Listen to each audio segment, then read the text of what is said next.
ngã từng quê thơ ra ở rầm vòng ngô ban lý sang bề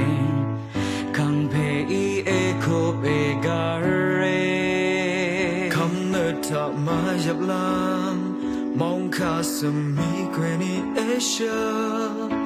ang ngô phong bang đông cha đăng lộn ngã nơ râm đông ta ăn về để đâm nơ sang bề sang gờ từng màn long y ngã na đăng nghe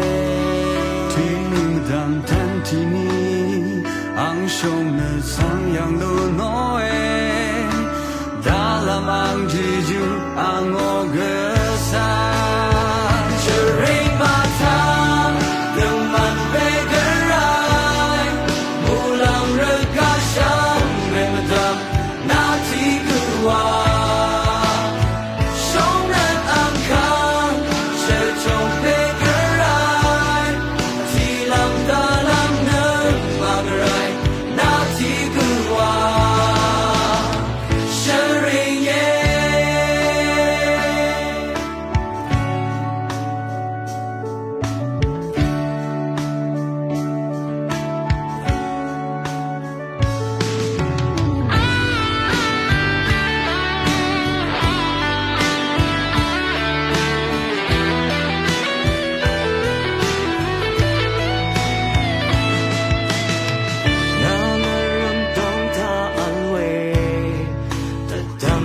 chẳng bê sang gờ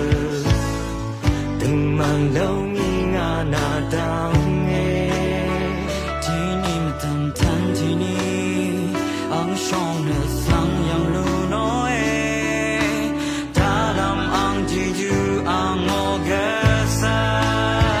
sharing ma tham từng màn phê gơ rai mù lang rơ ca sang mê mà đam na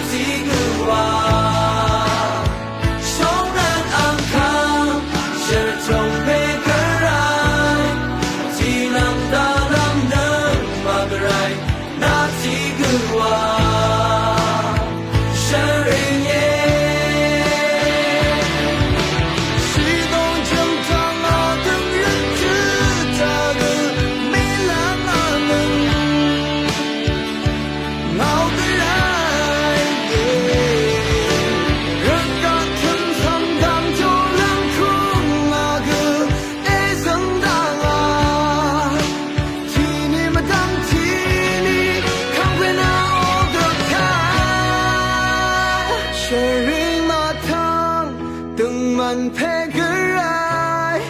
mù lang rơ ga sang về mà đam na thi gư wa sống nên an khang sẽ trong phê gỡ rai thì làm ta làm nơ mà gỡ rai na thi gư wa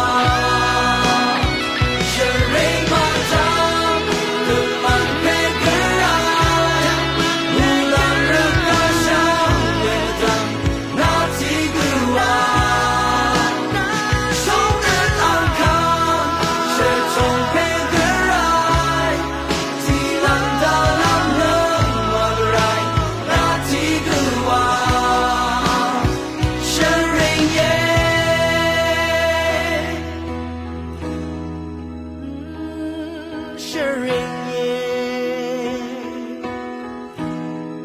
Not too good.